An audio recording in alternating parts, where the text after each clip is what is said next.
episode 272 of Magic the Amateuring. That's right. You're listening to a podcast for people who play the game of Magic. Whether you are just learning, you want to get better, you're returning to the game, or you just like being part of your Magic community. I'm one of your hosts, Maria. I'm one of your hosts, Yellow.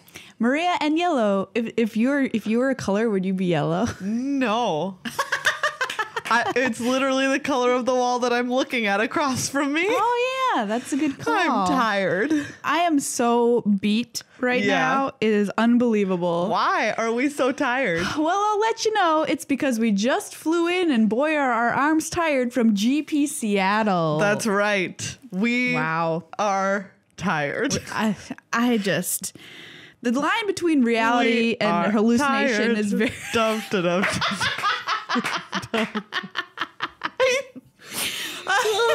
State Farm has a... No, wait, that's Farmers. Farmers has a new slogan. We are tired.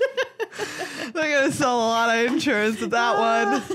Look, they're just being real with you. Exactly. I'm going to go with that company. They tell it like it is. Yep. It's Monday and they're tired. They are. Yeah, we just got back from GP Seattle, which was awesome. It was a blast. What a great tournament. What a great time. Yeah, it was fantastic. What a real party. It was a nonstop party. It really was. And we are paying the price. Yep, we sure are. Oh boy, are we ever. I woke up this morning and I was like, man, I could sleep. For another day. I could sleep through until tomorrow. Yes, I think that I could too. Oh, wow. Boy. We have so many great stories for you from Grand Prix Seattle. It was a double Grand Prix. On top of that, it was a triple good time. And and it was. And it was. And it was. I played in the main event. Meghan had a seat from the Crow's Nest. That is text coverage of seeing everything that was going on this past weekend. I wish I had a real Crow's Nest. That would be sick. That would be awesome. You're just up there like tick, tick, tick, tick, tick, tick, tick, tick. And we hung out with a lot of cool people too. Mm-hmm. And a lot of cool decks were running around as well. Yeah. And we've also got to talk about preview cards this episode because while we were sleeping, yes, new movie, a lot of preview cards came out. And it's the sequel to While You Were Sleeping. While we were sleeping. Yeah. Did you ever watch While You Were Sleeping? No, haven't we talked about it before? Yeah, I think we have. And somebody's asleep, Sandra Bullock or something. I don't know. No, I thought she was the other one. She's the one that's awake. Yeah, so. She's awake. Well, I Was Awake is the sequel to While You Were Sleeping. Yes. Yeah. Wait. What? It would have to be, the sequel to it would have to be While You Were Awake, because otherwise While I Was Awake is just retelling exactly the same story. It's the same story. Yeah, that's But accurate. the other one could be from the other person's perspective. What they were dreaming about? Yeah. Wow. Yeah. I would not watch that. Me neither. But yeah, we'll tell you all about that and all the preview cards that happened while we were gone. There's a whole bunch of them and a lot of really cool stuff. Mm-hmm. And we've got a couple questions from our Discord mailbag. Ooh. As well. If you want to send us questions. Sign us questions. If you want to sign us questions from Discord, all you have to do is be a patron of the show and you get access to our sweet Discord chat, which a lot of people really like and is a really fun, happy place. You just go to patreon.com/MTAcast, and for as little as $1.25 in episodes, that's $5 a month, you can be a patron and join our Discord chat and get a bunch of cool stuff as a result of being a patron. That's right. Thank you so much to everyone who already is a patron, because it means the world to us. You are what keeps the podcast alive and ticking. Without you, it would wind down like a grandfather clock that has been neglected for many a year. Ooh, you remember that song? What? That song, like, and the grandfather clock went... and the clock stopped dead just when the old man died. What? What? It's a really weird and creepy song. That is really creepy. And I sang it as a child. What? And the number of songs I was made to sing as a child that are actually fairly disturbing is quite high. Like Little Bunny Foo Foo is very disturbing. Foo, foo, so you know that one. Yeah. Yeah. Bopping them on the head. That's not nice. I think we all know that one. I don't think any of us knows. I think you fabricated a song about an old man who died at the same time as his grandfather clock. I know you know it out there. Please tweet us the hashtag Clock Dad. Clock Dad. Tweet us if you know the song with the hashtag Clock Dad. But yeah, we would love to see some new people join up. If you say to yourself, well, other people will deal with that, I don't need to worry about it, it's just simply not true. We would love to have you as a part of the family and help support the show because it is super, super important. And we just value everybody who is a member of our Patreon family. So please do it today if you haven't done it yet. A big thank you to cardkingdom.com/MTAcast for being the sponsors of the show. Yes. They're just all around awesome. They threw an awesome party at GP Seattle, complete with balloon animals galore. Yeah. Really cool. I used their super sweet unicorn playmat and got a lot of compliments on it at the GP. Because it's great. If you want one of your own, you know what to do. Head to that link and support the Magic for Her drive that they're doing there. You can get that and the cat deck box. Cardkingdom.com/MTAcast. Plus, they've got a really cool new thing that I want to talk about. Yeah. They've got a cube. If you've been saying to yourself, I want to start a cube, but that's like a super huge, big undertaking. Yeah. Where do I start? They can help you out. They sure can. They've got a cube starter that you buy for just $100. Yeah. Which for a cube is literally hundreds of cards. Yeah. And like the whole strategy behind creating a cube just for $100. So it's really a great deal. And cubes are amazing. They're super You draft fun. them with your friends. You draft them with your enemies. You draft them with your family. Your frenemies. Your frenemies. You draft them with just about anybody. You don't need boosters. No. You just need your cube. And it works over and over again. And it's great. Yeah, so they're going to give you a starter cube. You get sleeves to put in that cube as well as basic lands. Yep. So it's all there for you. And then you can kind of build off of that as you see fit. So cardkingdom.com/MTAcast. Don't forget to hit sub on our YouTube channel, youtube.com/MTAcast. Or if you like, become a subscriber on our Twitch channel, twitch.tv/Magic the Amateuring. It's the long version. Megan's been streaming some Arena, which is really cool. That's right. And it's a lot of fun. You've made some cool decks. Yeah, you can go and see, even if you have access to the beta, awesome, come check out some decks. Yeah. If you don't, come check out some decks anyways, because maybe you never know if you've signed up to try and get a key for that beta, maybe you're going to get one, or you can just kind of be ahead of the curve. Yeah. And they're just silly. They're just great. Mostly their entertainment value, I hope, no matter what. You can watch Megan play through one of her favorite builds, which is called Catouche, on our YouTube channel, and just see how that deck does. Coming soon, we will also have 100% birds. Yes. And a new Hoopu, which is my best title yet. So tell me, are the rumors true about how you used your card, what are they called? I don't know. My wild cards? Your wild cards to make Hoopus? Yes. I used my uncommon wild cards to make Hoopus. I was like, this is what we're doing with all of these. Well, I think we need to see the fruits of those labors. Oh, absolutely we do. Let's talk about GP Seattle. That's right. It happened. It happened hard. I feel like I'm living this episode Memento style. Backwards? No, but just where I can't remember any of the things that came immediately beforehand. That's fine. It's like everything that you say, I'm like, what a new surprise. Well, then this episode will be like I was going to say like you're recording it for the first time, but you are. So, I don't know. We're a bit delirious. And the reason why, as we said, is GP Seattle happened. Yay! And it was great. It was great. 2 GPs smashed into one. Yeah. The caramel and the chocolate of this candy bar. That's right. And the people were the cookies. Ooh. I was going to say the peanuts. Oh, it was a Twix. Okay, yeah. Great. I love Twix. In my mind, it was a Twix. And yours, it was a Snickers. Yeah. But then we also need nougat. Ooh, what was the nougat? Maybe Seattle is nougat. Seattle's like the most nougaty city. Yeah, exactly. If Minneapolis was a candy, it would be cookies and cream. because the cream is like the snow and the cold, and the cookies are the good reason you live in Minneapolis. Wow. The good stuff. Right now, my Hershey's cookies and cream bar is only the white chocolate part. Yeah, still snowy here. Oh. Anyway, there was Legacy and Standard were the two halves of this Grand Prix. Yes. Legacy. Woof. What a format. Yeah, man. What a thing that I barely have a comprehension of. I mean, actually, it's huge. Do you know what? Watching it these days, I've now watched enough Legacy that I'm like, hey, I get what's going on here. Yeah.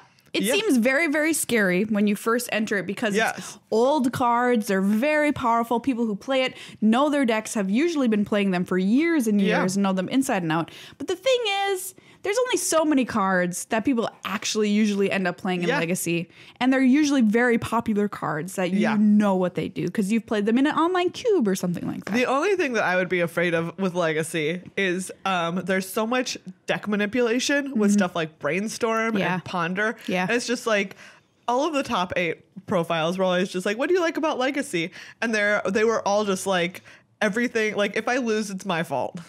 Wow. Like it's like the games have so much play to them. They come down to all of these like small interactions. Like every decision that you make is important. Oh yes. Because they don't last infinite turns. You can't mess up in a game of Legacy. No. You literally just like, can't. You're out. Yeah. You lose. You're down for the count. It's not forgiving. Not a forgiving format. It certainly is not.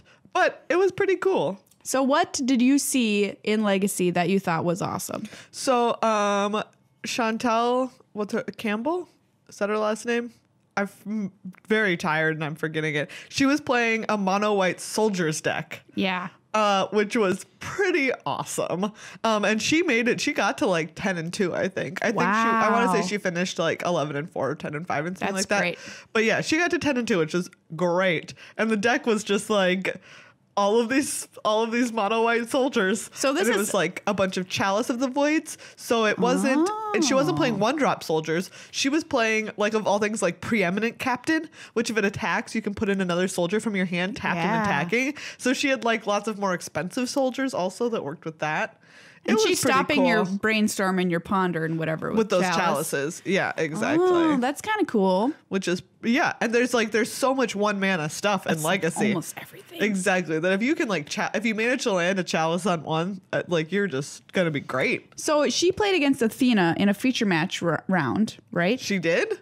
Yeah. I think you're right. And I was like kind of looking over at the feature match area and I saw her hand, and in her hand was a Plains and a Cast Out. And I was like, what am I watching? She played Cast Outs. In Legacy. Ooh, in one game, I watched her. Okay, I watched 2 awesome things that happened with her deck. Okay. One was she has, at this point, she's playing a different Eldrazi player, right? Yeah. And she has a Recruiter of the Guard. She has a Suppression Field, which says that activated abilities and things can't be activated unless you pay 2. And her opponent has these Ratchet Bombs out, but he has to pay 2 to activate them while he's trying to like tick up and kill her things.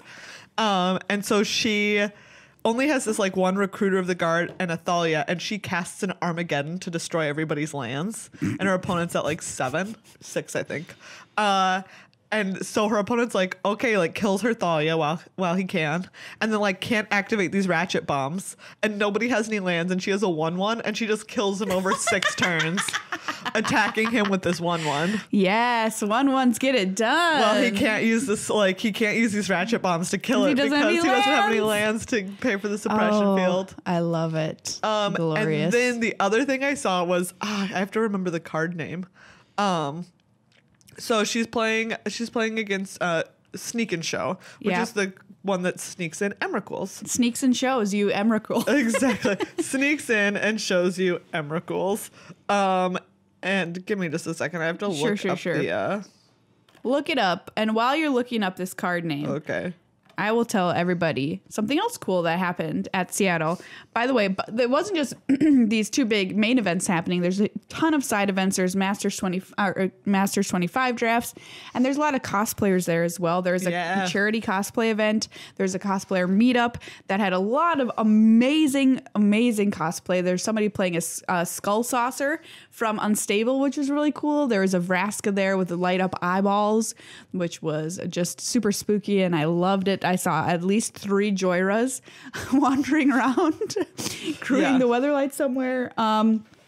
And yeah, I played in a bounty event, sealed bounty event. So if you went and played sealed and you happened to play against somebody with a bounty on their head, you got 100 prize tickets, which is pretty good because a pack is 10 prize tickets, and that was pretty fun. Wow, 10 packs. I built so there was a blue-green merfolk deck in my pool, and I was like, I guess this is okay because, you know, I have the mythic Kumena, right? Tyrant of Araska. Ooh, yeah. And just like some okay stuff. But then I was like, well, let me try and see what else I can build. And I built a red-white, extremely aggressive deck where my curve stopped at 5. It had 2 5-drops.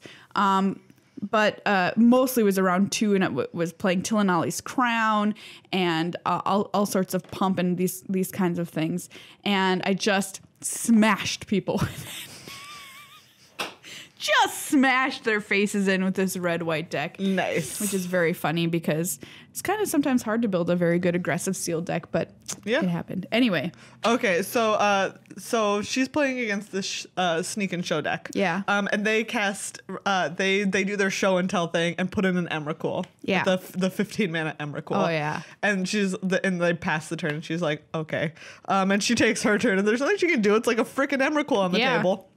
So she was on the play, so she plays her 4th land, like passes back to the opponent, and the opponent is like, okay, and attacks with Emrakul, and the Annihilate trigger goes on the stack. Yeah. And so she goes like, okay, tap all my mana and like float 4 white mana and then sacrifice everything to Annihilate, and then flash in this card called Selfless Squire, which is 3 and a white, flash, 1/1.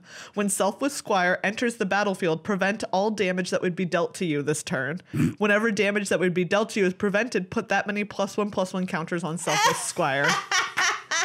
So she prevents the damage from Emrakul, makes a 16 Selfless Squire, and her opponent, she'd already attacked them some. Oh my god. So she like just kills them on the swing back. That is incredible. Isn't that amazing? I love that. Same. And this is the benefit of playing a deck in these tournaments that people are not expecting. Oops, I unplugged my headphones. I do this when I get excited sometimes. Okay. So I think the value in playing at least a few cards that people aren't expecting in your deck is higher than people think that it is. Yeah. And this is a key case here. And exactly. As I tell my standard story, you'll also hear examples of that. So the legacy was won by Daniel Duterte, which is a Seattle player. Who is a Seattle player? It was really cool because like so many people from Seattle, like as he was like atop the standings for a long time, and as he was playing like through it, that's so cute. All of these people were like, "Oh my goodness, yay!" And like everyone in the hall was so excited when he won. It was real cute. That's great. Yeah. Very happy. Yeah. So Legacy, pretty cool. He took it down with Grixis Delver for anyone who was wondering. Very popular Legacy deck. Do you know what's great is watching Gurmag Angler get cast in Legacy. Sometimes you just need Here you go, angle, buddy. You know? It's a good old 5/5. Yeah. Just sometimes a 5/5 gets it done. It really does. All right. Standard was the other half of this Grand Prix. It really was.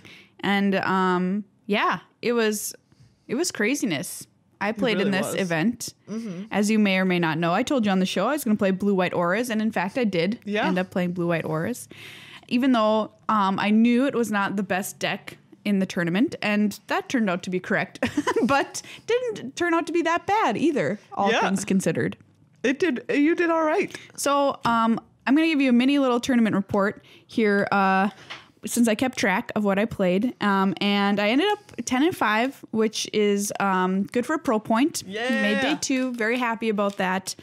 Even though my goal was X4, I think that I really surpassed that because I wasn't even expecting to do this well with the deck. So if you don't know the deck, it plays Sram. What's his name? Something Artificer. And he says whenever you cast an equipment, a vehicle, or an aura, you get to draw a card. So the deal is you play a bunch of little creatures and a bunch of auras and a few vehicles that allow you to just continually draw off of Sram and refill your hand really, really fast. So you have a bunch of creatures on the battlefield that are pumped up with auras or have flying from auras, something like Cartouche of Knowledge, which also draws you cards, or Curious Obsession, with also draw you cards when you deal damage, and you keep just playing creatures and you have a lot of card advantage, which is a really cool thing about this deck, which creature decks don't normally get access to. So anyway, I started out pretty good. I played against the Sultai Snake deck about 1 trillion times on day 1. Yeah. Which is a little bit different than when it was just green-black, because they've added this card, Hadana's Climb. Yeah, that card is real good. Which is, I'm going to say it, a really dumb Magic card. It feels impossible once it flips. Oh, yeah. Like, it gives... You can play 3, 1 green, blue, and tap it to give creature +X and flying until end of turn. Where X is its power? Yeah, where X is its power. Jeez. And it's been putting counters on things the whole time. Meanwhile, it's been putting counters on everything. Yep. So, yeah, that card's stupid. Anyway, yeah. But the benefit to me and my little Sram deck is that when they added this blue mana in and kind of messed up their mana base, they cut 2 Vraska's Contempts usually and 2 Fatal Push. So... my deck isn't exactly Boggles because it's nothing has hexproof. Yeah. Adanto Vanguard is the closest thing you have to having hexproof. So I'm able to survive against this deck game 1 a little bit better than I would have. Yeah, when they're not playing so much removal. Yeah, pre-blue. Anyway, so I played 1, 2, 3, 4 snake decks on day 1. Jeez. I only lost one of them once. But I had 2 copies of a Solemnity in my sideboard, which basically turns that deck into a whole lot of bad creatures. Yeah. Well, yeah, when you can't put counters on a walking ballista, you can't cast it. Yeah. So that was a pretty good inclusion, I think. Yeah. That's and you were on the fence about including those Solemnities. I was like, I don't know. But then the day before, I played somebody in a snake deck in a trial, and I was like, and he said, I think a lot of people are playing this, and I was like, okay. That does it. I'm playing these Solemnities. So very, very good decision, at least on day 1. I don't think the snake had a very good conversion to day 2 rate. Not sure why. But anyway, I played against Blue-White Pump, which is where you play a bunch of little guys and then you cast Pride of Conquerors or Trial of Solidarity and you pump them all. Yeah, I saw one of those. Won a trial. Oh, did it? Yeah. Yeah, I think that deck is fine, but the thing is that I know that it's going to happen. And I can be ready for it. I called it blue-white, yeah, what do you call it? Blessing. Yeah, that's good. Blue-white Cities Blessing, I think, or blue-white Blessing, because the one that I was looking at definitely wanted the City's Blessing. I think that's a good name. Yeah. Blue-white Blessing. Yeah. And did it play, Servo Exhibition? Yes. Yeah. Mm-hmm. Cool. Servo Exhibition, all that kind of stuff. It's a cool deck. Managed to get the win there because I, was ready for what it was going to do, which hats off to practicing before a GP. Yeah. If you're not ready for that, you'll lose that deck. You die. And then I played against Godpharaoh's Gift, blue-white, which is usually a fairly good matchup for my deck. Specifically blue-white. Specifically GPG. Blue-white. This comes into play later. Yes. And then a bunch of Sneck. I lost to Mono Red, which this is the one round of the whole tournament that I don't think I should have lost. Because I do have a lot of lifelink and my deck usually performs pretty well against Mono Red decks. Yeah. Because of the lifelink and that kind of stuff. So at the same time, they do have a lot of removal at their disposal. They do. The nice thing, watching Glorybringer. Exactly. Well, and watching the red deck this weekend, I just felt like it's so. I watched so many places where the person opted to, obviously after sideboard, it was honestly kind of felt like a control deck with some really good finishers. So it was like their 1 through 3 spots aren't burn your face anymore. It's like 1 through 3 is their removal where they're going to magma spray and abrade all your creatures. And I even saw them sometimes cast Sweltering Suns. And then it's like, oh, and now I'll finish you with Hazoret and Glorybringer. Right. That is much harder. For this deck to beat. Exactly. So that's very I think true. When you look at it from at first you're like, oh, I should be good against this because it's mono red. They're just trying to kill me as quick as possible. But I think one of the powerful things about the current standard build of mono red is that that's not exactly it. Yeah, they're actually way more flexible than just trying to get you to 0 as fast as they can. I think I should modify my statement. I should have won the first game. Yeah. So who knows what would have happened. That's fair. Anyway, 2 and 3. Yeah, 2 was not close, but yeah, and then I lost to a Sultai snake deck, and then was able to get enough wins to make day 2. So X and 2 at the end of the day. And then on the second day, I started things off pretty good. I won a couple of times. I had a camera feature match, which you can go back and watch, where I played against Grixis Energy, which I was very scared of playing because I'd lost online to Grixis Energy a few times, but it turned out okay. I think my opponent was kind of flooded the second game. Yeah. Watching game 1, I feel like watching game 1, I did not agree with your opponent's place. All of the time. Yeah, I agree with that. When I was watching it, because I would stand behind you, obviously, because that's, if you ever go to a GP, that is polite. If you're watching your friend play, you stand behind your friend. So there's like no question at all that you might be like giving them information or whatever. But then when I watched later, because it was on coverage and I could see his hand sometimes, I was like, oh, would not have thought from the way that he played that he like had a braid in his hand that whole time, because I would have cast it if I was him. Yeah, he was super nice. All my opponents, by the way, this weekend were very nice, and so that was fantastic, wonderful experience. Yeah. But yeah, I had him pretty well both games. Like I had the nut in my hand every time. I had multiple ways to kill him. We got to watch you draw 3 cards on turn 3. Yeah. It was great. Because you played a Sram, and then you put a Curious Obsession on an Adorned Pouncer. Meow. In it comes. Great It just feels pretty good drawing all those cards. Yeah, man. And then I ran into a few bad matchups. To you. Yeah, I know, right? Aww. I'm drawing cards and liking it. Who am I? I ran into a few bad matchups, and one was what we call the deck of the tournament, which is blue-red God Pharaoh's Gift. This deck is so cool. This deck is stupid. I love it. It is so good. It is so good. It is incredibly consistent. Yeah. It is really, really hard to disrupt.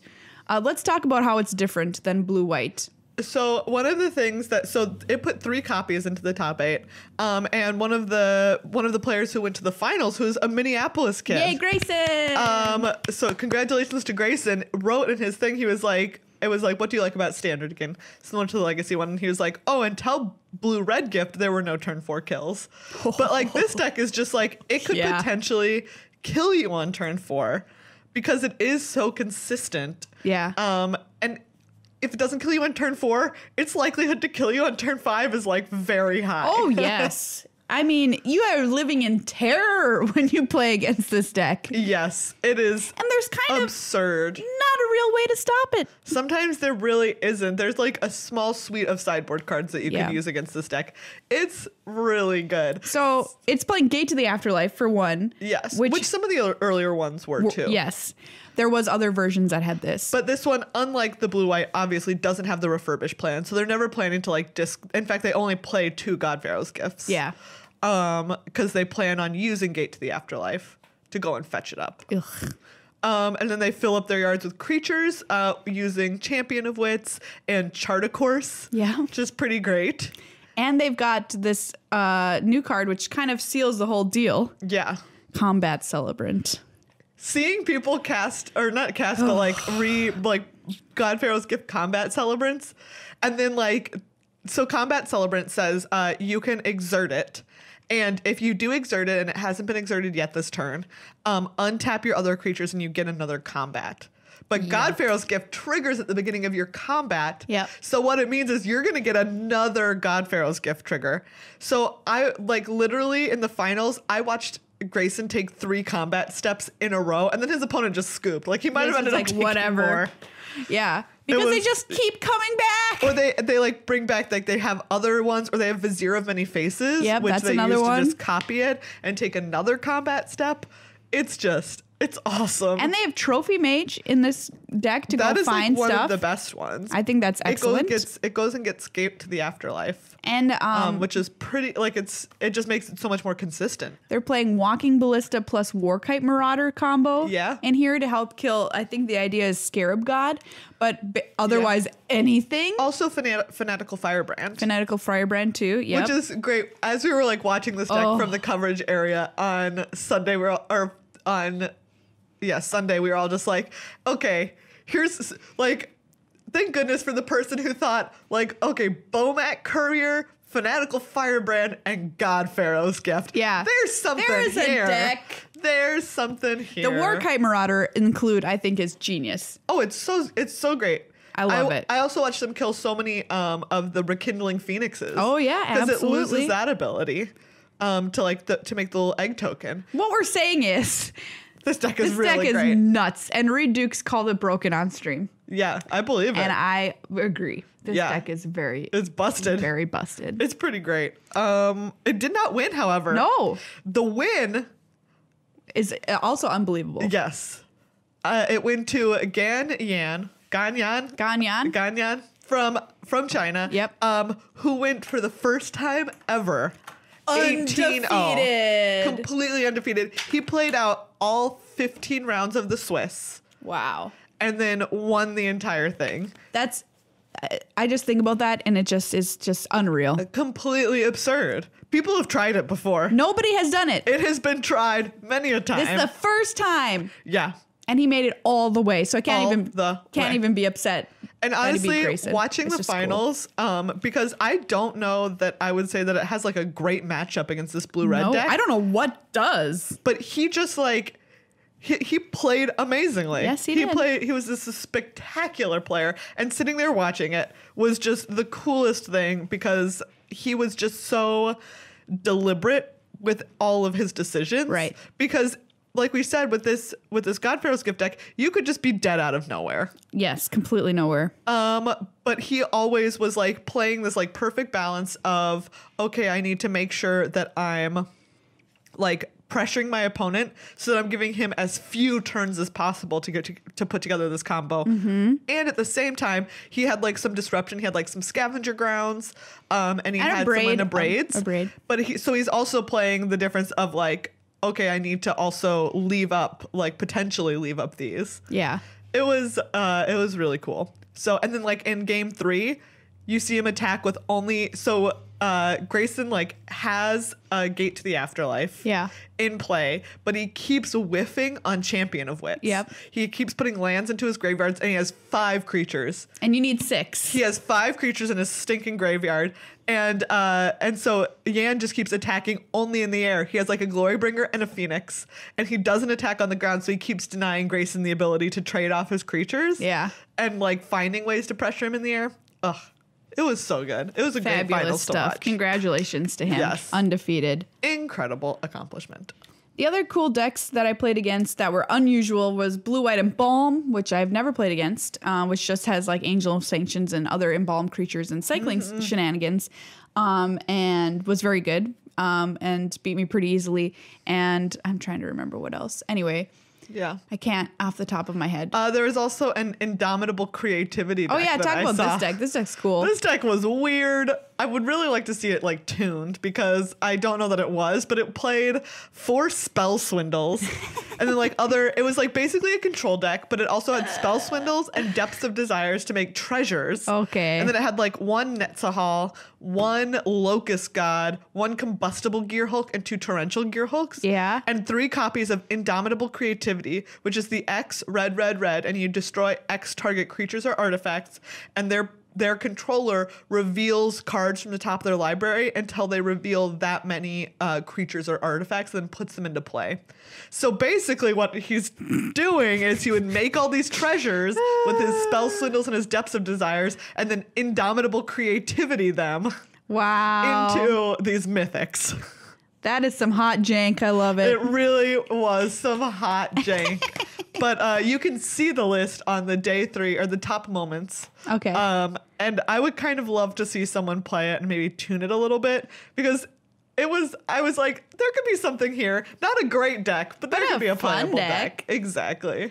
Yeah, just fantastic all around. The whole experience. I want to talk about what I learned playing. Tell us. This weekend. All right. So the number one lesson that I learned, and I think I got better at as the weekend went on, was I knew that going in, I had to be very precise with everything that I did. Yeah. Not only were we playing competitive REL, so, very viably, my opponents could call a judge on me if I do something incorrectly. Yeah. And my deck is full of triggers. I'm drawing off of SRAM, those triggers. I'm drawing off of have Curious Obsession, or Curious Obsession is going to the graveyard if I didn't attack. God, why would that be? But if I didn't. Yeah. I've got my flip from Adanto's to the Legion's Landing. I've got whatever, a lot of stuff that I have to keep track of. And I think I only messed up maybe once or twice. And so I was very proud about that. Nice. But I made myself play slower than I usually play. And I was like, okay, you have to be very precise. You have to say this thing is triggering. Trigger, draw off of Sram, draw off of Cartouche of Knowledge, order them correctly, all this kind of stuff. And so, yeah, I was happy with how that went. Yeah. My lesson was about drawing what you need from your deck when you need it, giving yourself the best opportunity to have what you need at the right moment. Thankfully, my deck is very good at drawing cards. Yeah. And there was one situation which was my best play of the weekend, which was I had some creatures in play, and I knew that I needed a sacred cat. I had to have a sacred cat to be able to block something next turn, and that sacred cat needed to live. So I assumed my opponent had a removal spell. I had an Adanto Vanguard or something, and I decided to put maybe a Curious Obsession on it. I'm not entirely sure. I might have had a Sram in play, but I was able to I needed to get one draw trigger, drew, didn't find what I needed, put something else on it, drew, found a sacred cat. It was incredible. And I was like, okay, I can attack. All right, play my little kitty cat. Wonderful. Have enough mana up for Spell Pierce. Pass back. They try and kill my cat. Sure enough, they would have had the win. Spell Pierce. You don't. I can block it, attack you for the win next turn. So able to find two things that I needed because I was like, what could I possibly draw from my deck that I need to, and how can I draw it or whatever. Maria, anyway. Do you know what really helps with that? What? Drawing cards. Can you imagine a world? Let me tell you something, Maria. Okay, you could always be playing decks where what you're doing is digging for what you need. Maria, let me introduce you to the power of card draw.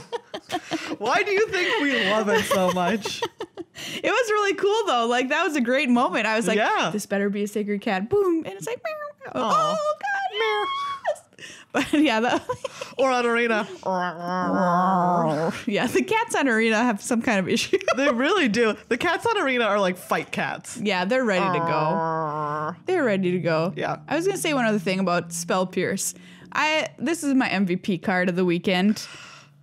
It's a counterspell. Counterspell. Yes, it is. Wow. Oh my God, listen to me. What a world! So I'm gonna counterspell unless my opponent plays 2 single blue mana. And the thing is, people didn't expect me to be playing this card because this deck doesn't normally play this card. And when I play it, they're like, wow, you must have 2 main deck, or wow, playing that out of the sideboard. And I'd respond with like, maybe, because I have 4 in the main deck. Yeah. 4 suckers. So anyway, if you want the deck list to this, you can go to dailymtg.com and take a look at the day 1 highlights, because the deck list is in there. Yeah. And I'll probably be doing a deck tech later on about this deck because I love it so much and I think it's really interesting. Sweet. But yeah, that's the story of the tournament. For us, we got to hang out with a lot of our friends, which was just awesome. Best.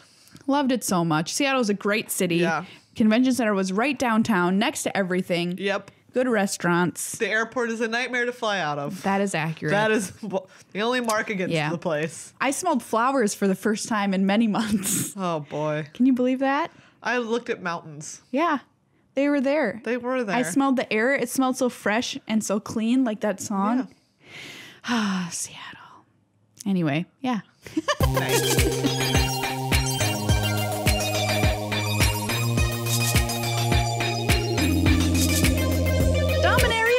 Cards. That's right, everybody. There's a whole bunch of new cards. Yay. They're so exciting. Are you so excited? I am so excited. This set looks awesome. I'm very excited for it. There's art in this set, by the way. Excited. A+. Excited. A++. Oh, it's so good. Like this card on Sarah's wings. I was about to say. Beautiful. Yes. 3 and a white for, it's a legendary enchantment or a enchant creature. Enchanted creature has legendary, gets +1/+1, has flying, vigilance, and lifelink. You know I love this card. Yeah. Yeah. Normally auras are kind of like risky because you could kill the creature out from under it. Yeah. But this is like major value. It's so good that I'm gonna play it. So fight me. Nice.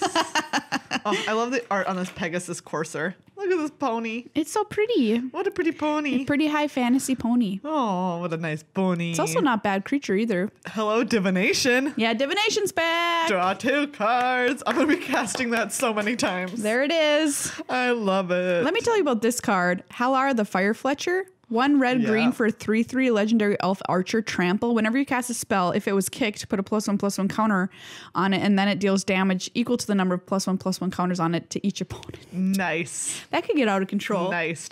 Look at this giant beastie Halar is riding. Yeah, I know. It's a cute. real big beastie. Beastie. It's a real big beastie. And red green is a deck. This seems like a card that people might want to build around. Absolutely. So many elves. What do you think about this elf? I saw it and I thought it said elf name druid, and I was like, oh, somebody got lazy. Whoops. Elf name. Whatever. Elf name. Elfheim druid, 1 and a green for an 0/2. Tap to add green. Tap add 2 green. Spend this mana only to cast kicked spells. That's pretty sweet. That's exactly what you want for kicked spells. Oh, Give yeah. me more mana. Oh, there's a cute owl in this set. Oh. Jaira's familiar. Look at this it's a little artifact owl. A little artifact burb. Hoot. For 4, it's a 2/2 flyer, but historic spells you cast cost 1 less to cast. Pretty good. Let's see. Oh, we've got a phoenix. I always need a good phoenix. Look at this. Warcry Phoenix. Bird. 3 in red for a 2/2 flying haste. Whenever you attack with 3 or more creatures, you may pay 2 in a red. If you do, return it to the battlefield from the graveyard to the battlefield tapped and attacking. Nice. Sick. Real nice. There's removal here. It's our first kind of like excellent removal that at least I've seen. Settle the score. Wow. Look at this card. Exile target creature. Put 2 loyalty counters on a planeswalker you control. For 2 black. It is sorcery, but like... Yeah. It looks like Liliana's getting her last demon, though. Yeah, it does. You see that? She's like really... What's this flavor text? You bound me with a contract, only your death could end, and you thought me the fool. Ooh, that's cool. Yeah. Love it. Nice. Ooh. Torgar Famine Incarnate. What a name. Wow. 6 black for a 7/6. So that's expensive, but as an additional cost to cast the spell, you may sacrifice any number of creatures.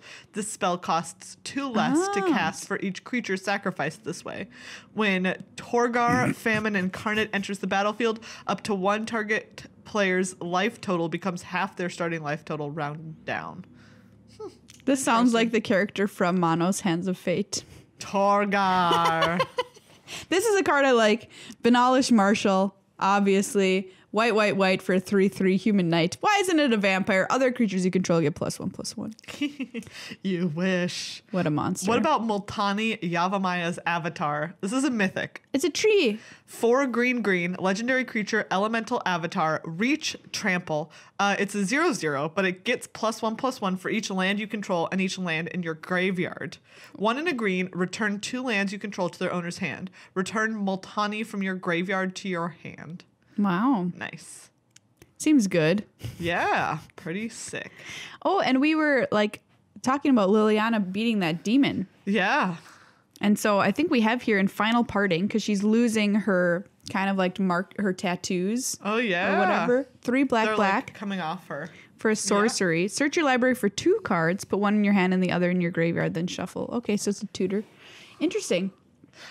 Does she go back and murder her brother?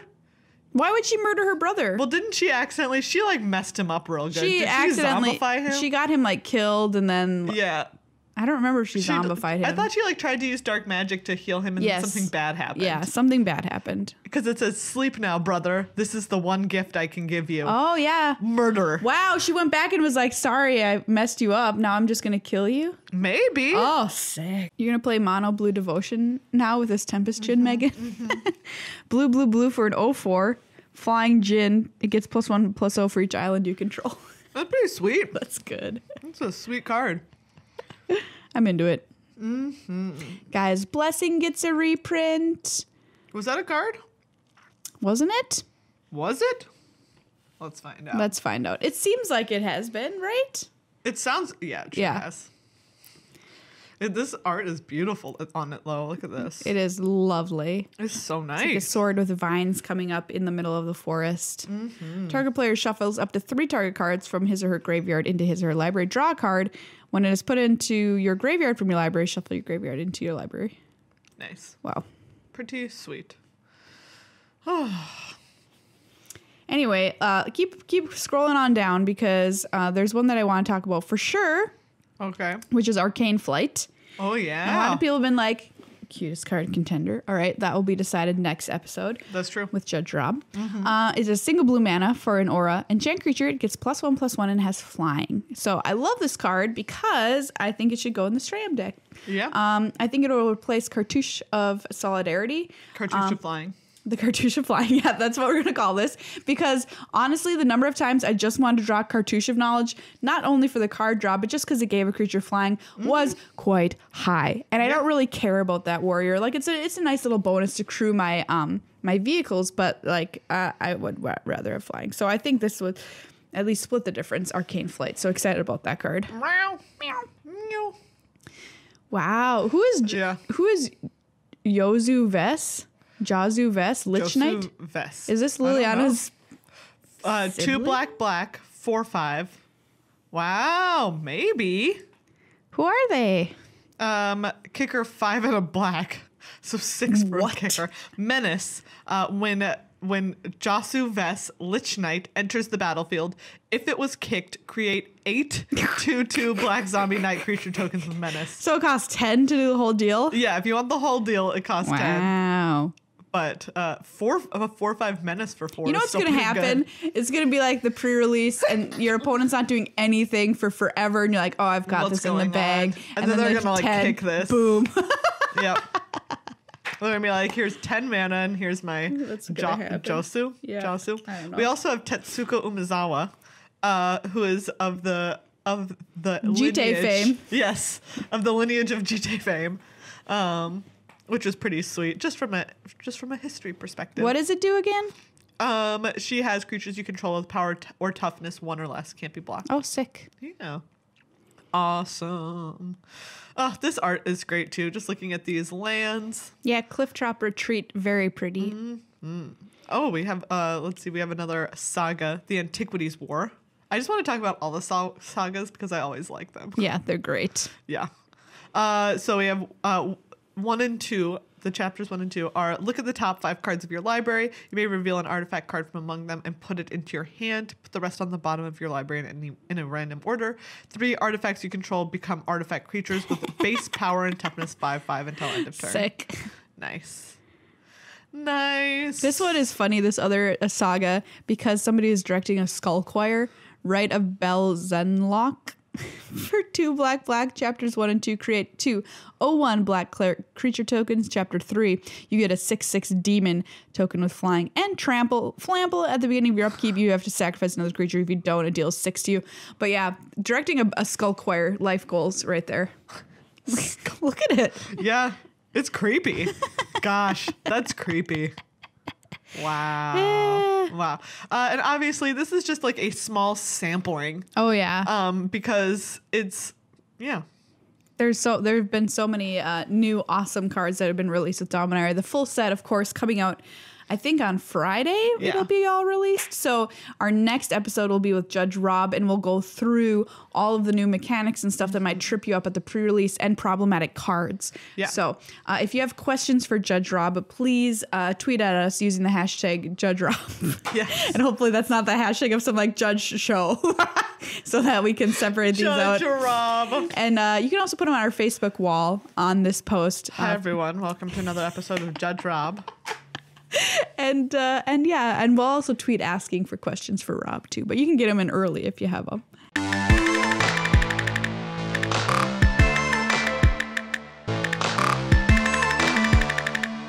Let's have a quick dip into our mailbag from Discord here. A couple of questions. Question number 1 that we got: what has been your favorite pre-release experience? Great question. Great question. Great question. Pick one. Mine is for sure my first pre-release, and also the last time I ever did a midnight pre-release. That's true. Mine's probably the same one. We went to this wild one in Austin, Texas. At Pat's Games. That had like literally hundreds of people. Hundreds of people. We were up until like 5 a.m. It was unbelievable. And we were probably like, this is what every pre-release must be like. No, it has so many rounds. 5 a.m. Ridiculous. It was exhausting, but great. It was gate crash, right? Yes. And it was super fun. It was so much fun. There's like outdoor areas to play at Pat's. And if you've been there, you know the store is kind of renowned for being really cool and huge and having epic pre-releases. So that one for sure. It was great. It was so cool. Loved it. Same. Question number 2. Yeah. How do you explain the expense of magic to a significant other? Good question. Wow. So I will say this. I definitely have dated people who have not been in love with my magic obsession, who have thought that like it was kind of silly or whatever. I'm not really sure for whatever reason. But it wasn't quite my job yet. So I'm going to go from that angle. Like it's not most people's jobs. And I think you just have to treat it like any other hobby, right? This is part of your life. This is something that you do. And the expense is probably equal to somebody else's hobby that they do, whatever it is. You know, if it's like, you know, for even like, if you really like to buy shoes or whatever, you know, if like you go running and you have to get like, you get like running shoes. Running shoes are like $100. Yeah. I just think it's like the same as that. But, you know, that being said, you do have to keep in mind a good life magic balance. And we've talked about that before. Absolutely. On the show a bunch of times. So basically, as long as you're keeping it chill and like you're not spending way more than you should. And like you're having, if you're in a partnership, if you're having like discussions about making sure that it's like you're able to like this is financially feasible. I think it is just sort of like, hey, like this is an important part of my life. It's something that I really enjoy. It's something that brings me a lot of happiness. Like I'm gonna do it. It's important to me.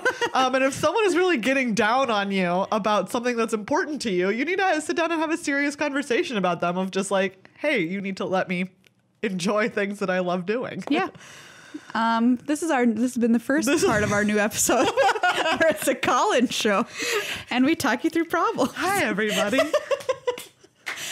This is Dealing with Magic with Megan and Maria. Caller number 1, you're on the line. Hey. I was also thinking, I had the first Journey to Nyx pre-release was the first one where everyone went undefeated. And I literally didn't lose a game of Magic. Sick. So I really loved that. Do you remember what your deck was? It was a blue-black deck. Oh, yeah. It was so good. And it had, I'm trying to think of what was, I had that card that you could like, God, it killed a creature, but you could also kill more than one creature. What was it? Oh. What was the mechanic in Journey into Nyx that I'm thinking of?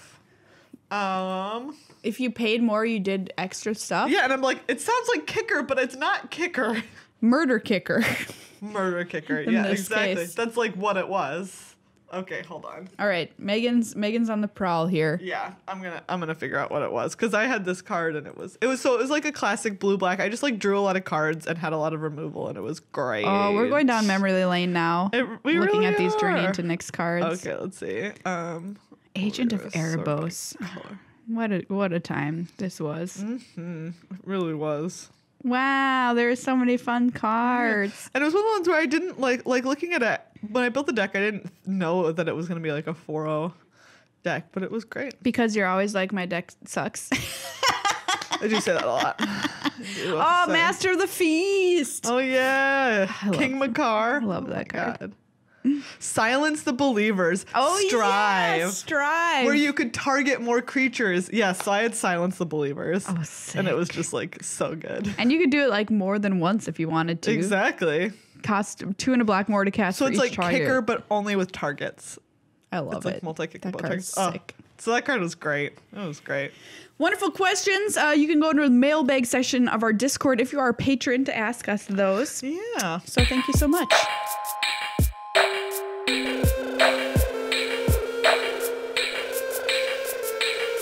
Pause the show for a minute to say thank you to another one of our sponsors of the show, Ultra Pro. That's right, Ultra Pro. You can get deck boxes. You can get sweet Eclipse sleeves that come in packs of 100. So if you're a Commander player, yeah, there you go. Yeah, you've got 100 right off the bat. You don't have to buy 2 sets of them. They also have these new relic token life counters. Yeah, these are pretty cool because they can either act as tokens or you can use them to track your life for a game of Magic. And you have the the possibility of opening a foil one. Ooh, I didn't know that. I think in each pack there's one foil. Oh. So should we crack this one? Yeah, we're going to crack one. So you get 3 in any given pack. Yeah, people were playing around with these at the Grand Prix, and I think that they were people were loving them. All right. Because they're so we cool do have looking. A foil one. We got a foil. A zombie. Look at this foil zombie. That's so cool. Yeah, they're little. I don't know how to describe them. Oh yeah, so you can either set them as like because they have these little spin counters. They have a pair of spin counters. Oh, this Tarmogoyf is foil too. We got 2 foils. We have 2 foils. Sick. Yeah, you can set them either to be the power and toughness, which is excellent for this Tarmogoyf. And we can do. They might look a little blurry because they have a little protector film on them. But wow, so yeah, you can either set it as this little zombie is an O2, not an O2, a 2/2. I mean, what's the biggest a Tarmogoyf can get? Like a 5/6, a 6/7, a 5/6. 5/6? I don't remember. Anyway, there you go. Now you can see my Tarmogoyf is a 5/6. There you go. Look at that. You can see that this zombie is a 2/2, or you can use it as your, like we said, as your life total. Your life total. So yeah, super flexible, and you get 3 in a pack. At least 1 is foil. We got a special 2, which is kind of cool. Pretty awesome. But yeah, we also got a snake token. Little snack. I know you can get angel and various other stuff. So these are really cool. Just another thing you can find on ultrapro.com. Or anywhere that Ultra Pro stuff is sold. Just ask if they have these cool new relic tokens. I'm making a little 1/1 Death Touch snake. Oh. This one says snake Death Touch. Oh, excellent. So these are pretty... Look at that. It's my little Death Touch snake. I attack you with it. Ooh, I block with my Tarmogoyf. Well, they both die. They're dead.